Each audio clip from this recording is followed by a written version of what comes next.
আসসালামু আলাইকুম। এইচএসসি 2026 শিক্ষার্থী বন্ধুরা, প্রায় 18 লাখ শিক্ষার্থী 20 তারিখ রেজাল্টের জন্য অপেক্ষা করার পরও রেজাল্ট দেওয়া হয়নি। তারপর 29-30 রেজাল্ট দেওয়ার কথা ছিল, তাও সবাই পায়নি। প্রায় 18 লাখ 19 লাখ শিক্ষার্থীর মন ভেঙে যাওয়া কারণ আজকে জানাবো।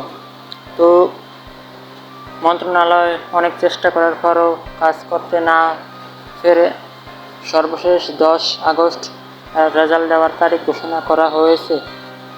তো রেজাল্টের জন্য সবাই অপেক্ষা করব।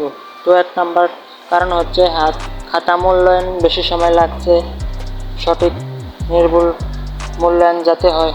2 number board processing delay. 3 number technical প্রযুক্তি সার্ভার লোড হতে দেরি হচ্ছে। তো সবাই অপেক্ষা করব। এরকম ভিডিও পেতে চ্যানেলটি সাবস্ক্রাইব করে পাশে থাকো। আল্লাহ হাফেজ।